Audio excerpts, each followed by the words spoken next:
o más bien por Tampa, despidiendo a su hermano que partió a la presencia del Señor, su hermano Andrés. Mérida forma parte de una familia que vino a los pies del Señor y nosotros compartimos con ellos desde la juventud en Gaspar Hernández.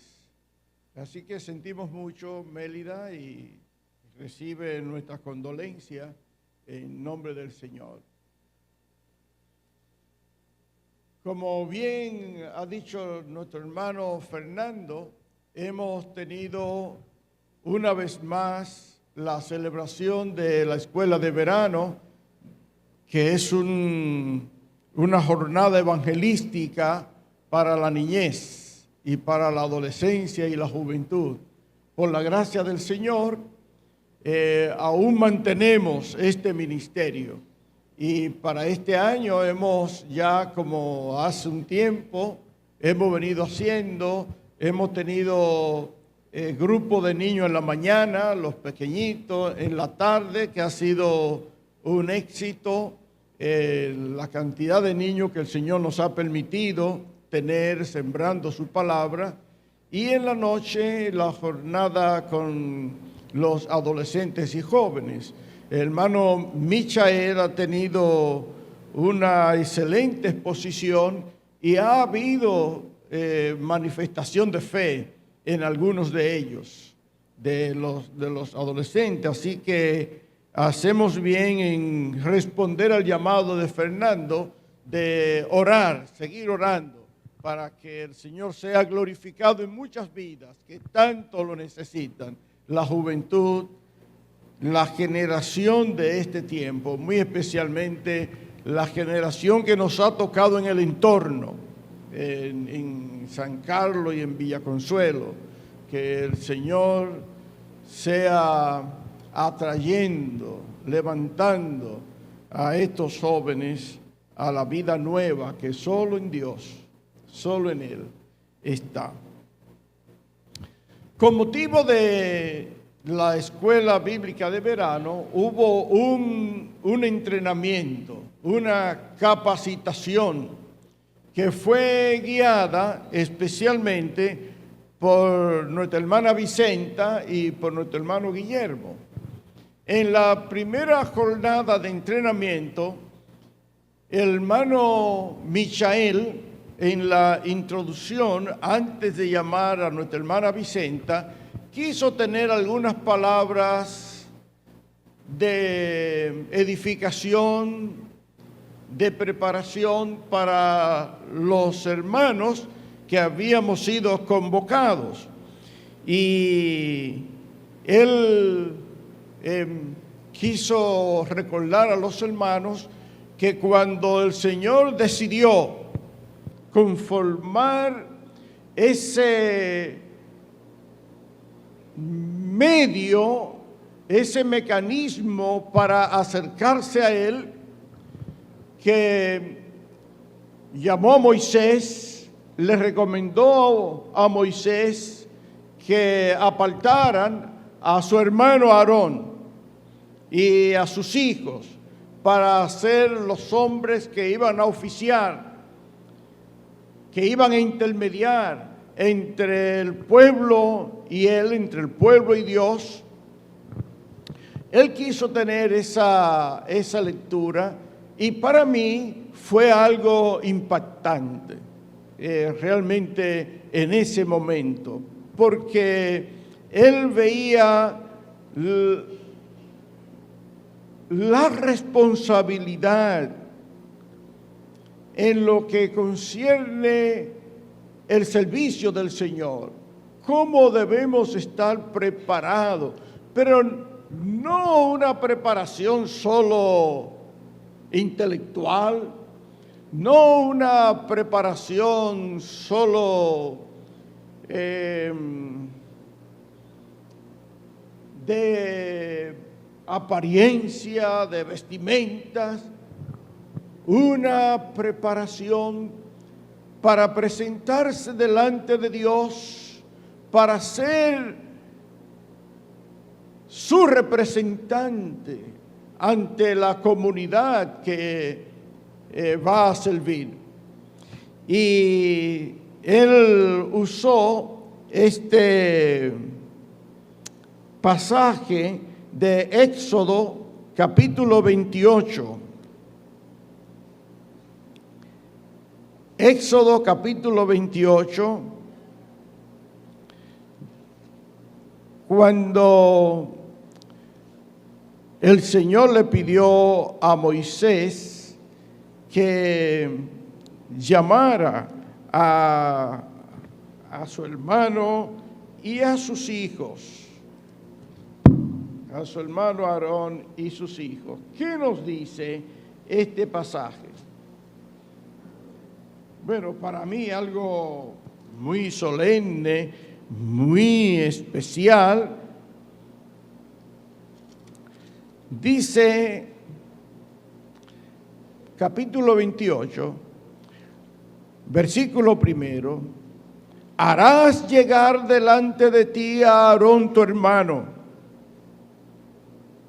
y a sus hijos consigo, de entre los hijos de Israel, para que sean mis, dice el Señor, para que sean mis sacerdotes. Y entonces los señala por nombres a Aarón y a Nadab, a Abiud, Eleazar e Itamar, hijos de Aarón. Y harás vestiduras sagradas a Aarón tu hermano para honra y hermosura. Y tú hablarás a todos los sabios de corazón, a quienes yo he llenado de espíritu de sabiduría, para que hagan las vestiduras de Aarón, para consagrarle, para que sean mis sacerdotes.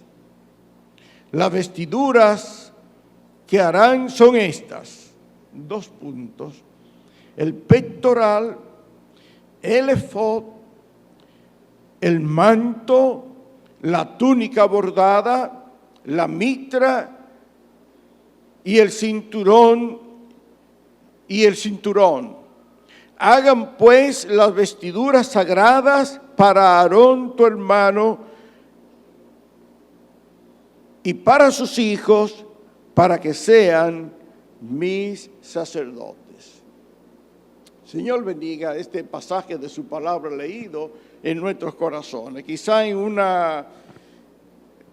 tiempo especial de estudio podríamos hablar de lo que representaba cada uno de estos elementos en la vestidura de Aarón. Pero una vez conformado esto, y todos sabemos que esto fue ya la culminación de la construcción del tabernáculo, desde donde Dios se iba a revelar para el pueblo. En el capítulo 29, entonces encontramos algo interesante con relación a estos que el Señor apartó, como Él dijo, a mis sacerdotes. Capítulo 29 dice, esto es lo que les harás para consagrarlos. Ya no estamos hablando de las vestiduras, sino estamos hablando del ser humano, del hombre que Dios ha escogido, o los hombres que Dios ha escogido para ocupar esta posición, para ser instrumento en lo que tiene que ver con la búsqueda, con el acercamiento del hombre hacia Dios, y también para la purificación, la renovación de aquellos que quisieran adorar, abrir su corazón, tener el ejercicio de fe en lo que tiene que ver con el servicio a Dios o la adoración. Esto es lo que harás para consagrarlos, para que sean mis sacerdotes. Tomará un becerro de la vacada y 2 carneros sin defecto, y panes sin levadura, y tortas sin levadura amasadas con aceites, y hojaldres sin levadura, untadas con aceite, las harás de flor de harina de trigo. Y las pondrás en un canastillo, y en el canastillo las ofrecerá con el becerro y los 2 carneros. Y llevarás a Aarón y a sus hijos a la puerta del tabernáculo de reunión, y los lavarás con agua. Y así entonces sigue hablando acerca de la vestidura que ya se habían hecho. Pero lo que quiero señalar aquí es la visión que tuvo Michael, de que sí es un privilegio servir, pero tiene una demanda, o vamos a llamarle un precio, para hacer un servicio con poder para el Señor. Y esto tiene que ver con la purificación de nuestras vidas delante del Señor. Fue algo muy emotivo, especialmente para mí, esta introducción que hizo el hermano. Nuestro hermano Fernando ha leído en Primera de Pedro, capítulo 2, que fue la visión de Pedro, o más bien lo que el Espíritu Santo puso en su corazón en lo que tiene que ver con el plan, con el propósito de Dios, en lo concerniente al pueblo que Él iba a levantar en la persona de su Hijo, nuestro Señor Jesucristo, llamado la Iglesia, a la cual cada uno de nosotros, por su gracia, pertenece. Somos miembros de ese pueblo llamado la Iglesia, que está en todas las naciones. Y cuando Dios apartó a la nación de Israel, Él lo hizo, dice la palabra de Dios, porque los amó, no por ser algo extraordinario, por el contrario, Dios sacó a esa nación de la esclavitud. Y cuando no eran pueblo, Dios los sacó, y allí entonces, cumpliendo lo que Dios había hecho a los hombres que Él llamó con esa finalidad, a Abraham, a Jacob, a Isaac, Dios cumpliendo sus planes. Pero la palabra de Dios enfatiza que no por ser mejores, sino por la voluntad de Dios, Dios apartó a ese pueblo para bendición de la humanidad, para revelarse a la humanidad en su soberana voluntad. Pedro, contemplando esto, entonces él dice, como leyera nuestro hermano Fernando, que Dios ha apartado un pueblo con la misma finalidad. ¿Cuál es la finalidad de la iglesia? El propósito de Dios con la iglesia. Anunciar las virtudes de aquel, las virtudes de Dios que nos llamó. Así dice Pedro, escribiendo a los hermanos, orientando a los hermanos conforme a la lectura. ¡Qué gran bendición! ¡Qué privilegio! Porque, hermanos, a decir verdad, al momento de nosotros creer en el Señor pudo llevarnos a su presencia. pudo habernos llevado a su presencia y librarnos de tantas cosas, pero Él nos da la bendición de ser entonces ahora el pueblo que le sirve. Y dice que nosotros somos linaje escogido, real sacerdocio, nación santa, pueblo adquirido por Dios, para que anunciéis las virtudes del que os llamó de las tinieblas a su luz admirable. Y vale la pregunta, ¿estamos nosotros cumpliendo con ese propósito de Dios, con nosotros como su pueblo, como iglesia? O también podríamos preguntar, ¿estamos nosotros conscientes de lo que somos en el plan de Dios, a los ojos de Dios? ¿Valoramos nosotros la posición que ocupamos?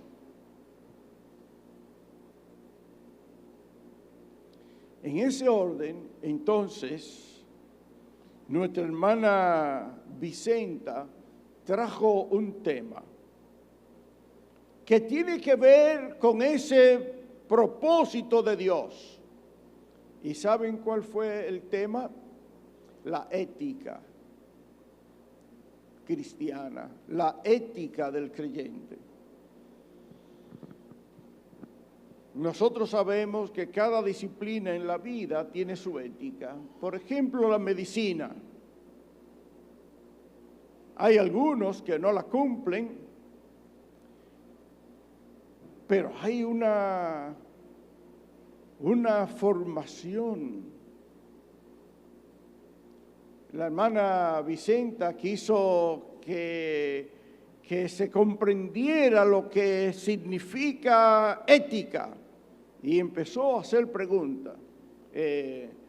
Y lógicamente, tanto los que fuimos a la universidad y estudiamos alguna carrera, en cada disciplina, se nos demanda.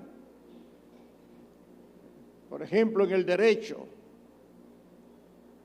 Y los que asimilan esas verdades por ética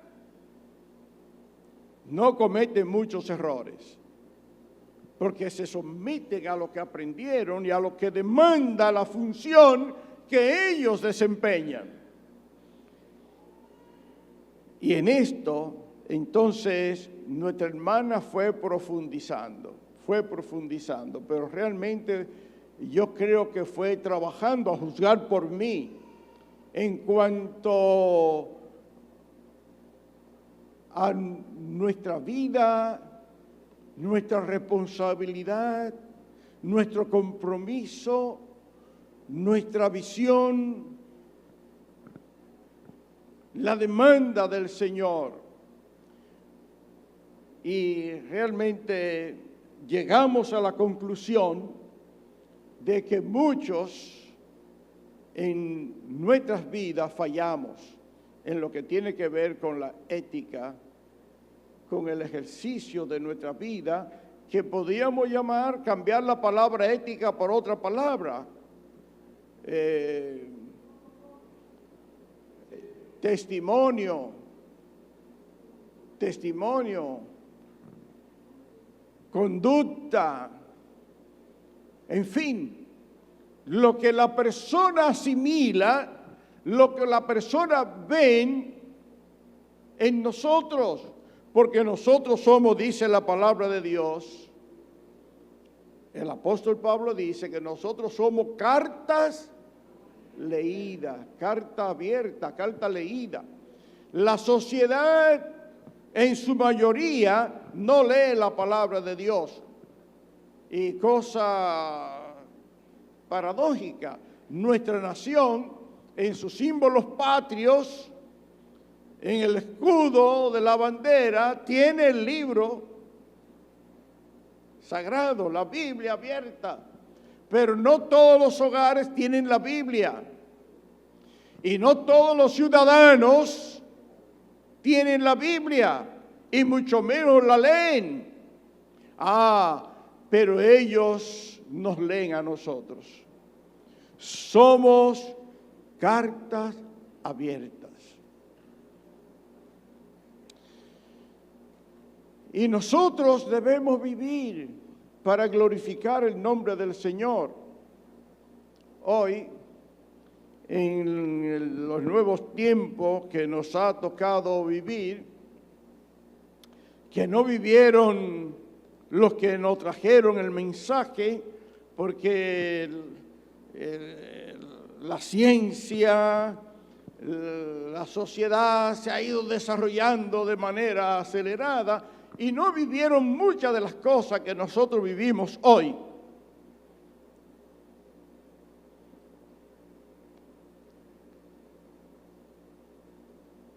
Cuando vinieron los pioneros, los misioneros, trayendo el mensaje de la palabra, los primeros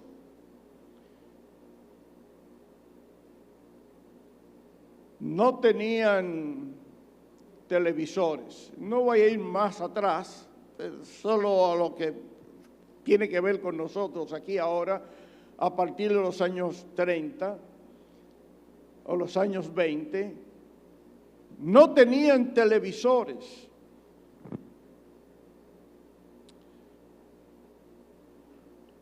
Algunos de ellos no lo conocieron.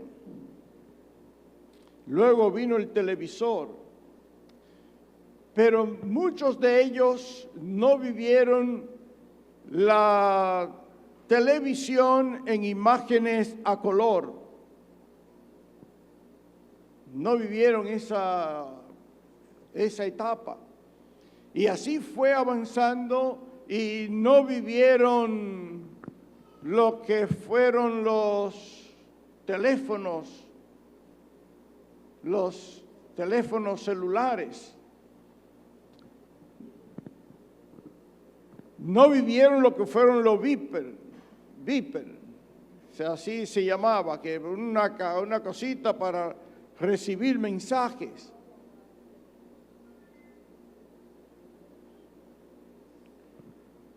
No vivieron lo que fue la internet. Yo y muchos de ustedes que son de mi generación vieron el anuncio de manera especial de que se podía recibir un mensaje viendo la figura a la vez, y eso fue un acontecimiento en aquel momento. Y hemos llegado al punto de que los recursos que tenemos de celulares, ahora hay los que quieren buscar like, le llaman like, o sea, los que quieren buscar personas que más lo vean. Hasta ese punto hemos llegado. Y muchos quieren ser vistos y ganar puntos por ser vistos. Ahora, hermanos, yo le pregunto, ¿cuántos están mirándole a usted como creyente? ¿Y cuántos likes usted tiene en el Señor, de personas que están mirando su vida, su conducta? ¿A cuántas personas usted está llegando con el mensaje de la palabra de Dios? Y para mí esto es solemne. Somos una nación santa, con el propósito de anunciar las virtudes del Señor. ¿Y cuál debe ser entonces la vestimenta nuestra? Aarón y sus hijos tenían su vestimenta. ¿Cuál es la vestimenta? Nosotros tenemos una vestimenta. de acuerdo a la palabra de Dios, y somos llamados a vestir ese hombre nuevo, a vestir esa posición que ocupamos delante del Señor como sacerdote, como servidores, como pueblo suyo. En Colosenses capítulo 3, que fue uno de los recursos que usó nuestra hermana Vicenta, Colosenses capítulo 3, recuerden que dentro de este entrenamiento también tuvimos a Guillermo, que le tocó la parte de evangelismo, de cómo predicar, etcétera. Bueno, en Colosenses capítulo 3, siguiendo con el asunto de la vestimenta, dice, a ver, por aquí.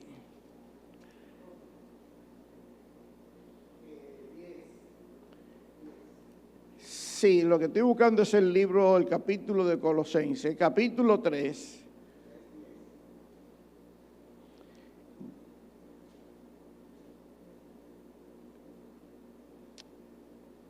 Sí, dice el versículo 10.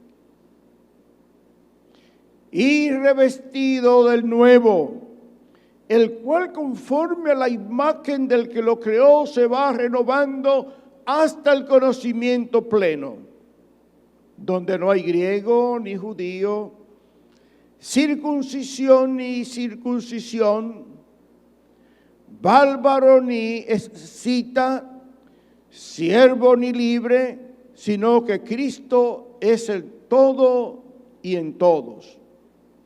Vestíos pues, oigan esto, como escogido de Dios. Y entonces esa vestidura debe ser santa, santos y amados de entrañable misericordia,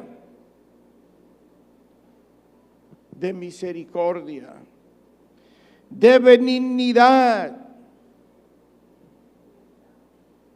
de humildad, de mansedumbre, de paciencia. ¿Para qué? Para soportarnos unos a otros. ¿Y para qué más? Para perdonarnos unos a otros, para que no nos quejemos. Y dice, y si alguno tuviere queja contra otro,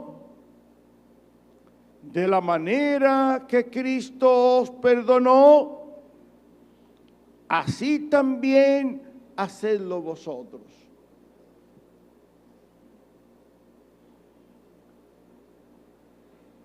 Y entonces concluye diciendo, y sobre todas estas cosas, ¿de qué debemos vestirnos? De amor, que es el vínculo perfecto. Para que la paz de Dios gobierne nuestras vidas. Nosotros somos un pueblo pequeño aquí, ¿verdad? Que fácilmente nos podemos contar.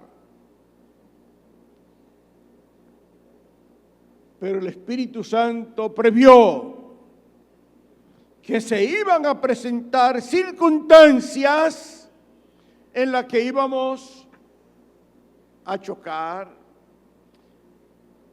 porque somos seres humanos imperfectos y solo la presencia de Dios puede trabajar en nuestras vidas.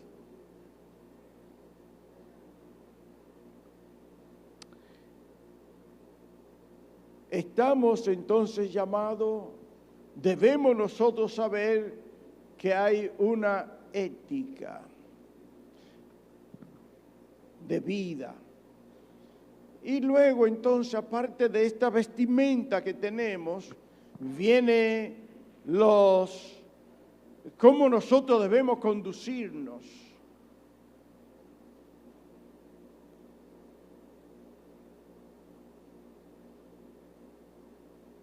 Nosotros pertenecemos a un equipo de trabajo, a una directiva en la que también pertenece ahora nuestro hermano Fernando, le llaman la Junta Directiva de Palabra de Vida, de Palabra de Vida.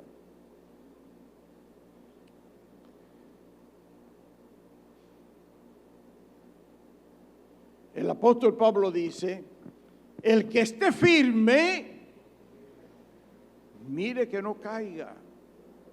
Nosotros necesitamos estar siempre, siempre buscando de la fortaleza, de la gracia, de la dirección de Dios, en oración, en comunión con el Señor, revisando nuestras vidas a la luz de la palabra.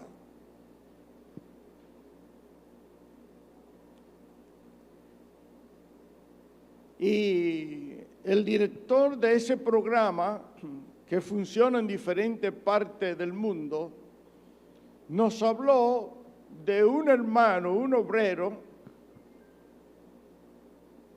norteamericano, que trabajó como por 20 años, no recuerdo si en Corea o en Japón, creo que en Corea, y fue un modelo de trabajo, un hombre que sirvió de manera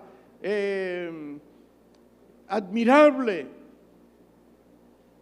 Y él fue trasladado al Perú para trabajar en Perú en un programa que se iba a desarrollar. Y allí en Perú tuvo un desliz con un niño o una niña, no sé, que echó por el suelo toda esa hoja de servicio por tantos años en otro lugar. Oh, hermanos, ¿cómo debemos tener cuidado? Y en eso entonces nuestra hermana señalaba, con relación a los nuevos tiempos, con nuestra interrelación con los niños. Nos llevó a ese nivel, cómo debemos guardar cierta distancia y ser sabios por los tiempos que estamos viviendo. Bueno, lo que quiero decir es, hermanos, que nosotros debemos revisar nuestra conducta, que nosotros debemos revisar nuestro testimonio, que nosotros debemos revisar nuestro estilo de vida. Y si en algo hemos fallado, porque fallamos, ¿qué debemos hacer? Ir a enmendar las cosas donde se enmiendan las cosas, que es en el arrepentimiento, buscando el perdón del Señor. Y cuando esto lo hacemos, ¿qué dice la palabra de Dios? Si confesamos nuestros pecados, ¿qué pasa? Él es fiel y justo para perdonar nuestros pecados. Yo pregunto, ¿cuántos hemos sentido el perdón del Señor en nuestras vidas? Qué bueno, qué bueno. Y usted que ha sentido el perdón del Señor en su vida, la palabra de Dios le reclama aquí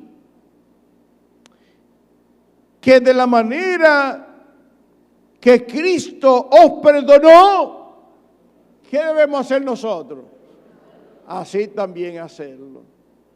No seamos duros de corazón. No seamos tan soberbios, tan fuertes.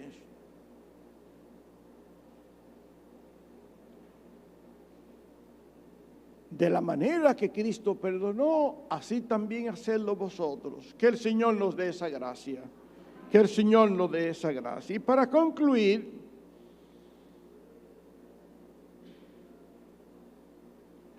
el versículo 17, que fue con lo que nuestra hermana Vicenta concluyó, porque muchos queremos servir al ojo para que nos vean. Y dice aquí el versículo 17, y todo lo que hacéis, sea de palabra o de hecho, hacerlo todo en el nombre del Señor Jesús, dando gracias a Dios Padre por medio de Él. Entonces, hermano, que todo lo que nosotros hagamos, lo hagamos de corazón como para el Señor. Y concluyó con estas palabras, Colosenses 3, 23 y 24. Y todo lo que hagáis, hacerlo de corazón, como para el Señor y no para los hombres, sabiendo que del Señor recibiréis la recompensa de la herencia, porque a Cristo el Señor servís. Y el Señor Jesús nos enseñó en el Sermón del Monte que el que te pida que vayas con él una milla, ¿hasta dónde debemos nosotros ir? 2, más allá nos pide el Señor. De manera que en lo que tiene que ver con el servicio de vida cristiana, no debo acogerme solo a lo que me corresponde. Si yo veo que hay una necesidad más allá, yo debo ir más allá.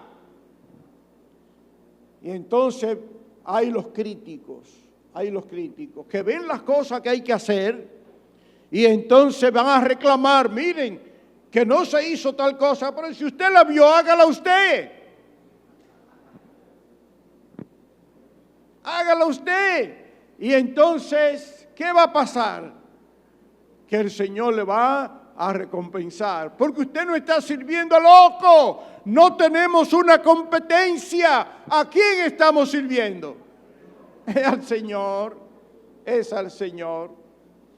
Entonces, que el Señor nos dé la visión, la gracia de saber a quién servimos, pero también nos dé a nosotros la capacidad de conocer, de saber la posición que ocupamos. La posición que ocupamos. Somos reales sacerdotes, somos embajadores del Señor, somos pueblo del Señor. Que el nombre del Señor sea glorificado en nuestras vidas. Y que nosotros lleguemos a ser lo que el Señor anhela, lo que el Señor anhela. Que este lugar sea un lugar de luz, de bendición, de cambio de vida para todo el que pase por esas puertas y también para todos los que nos rodean.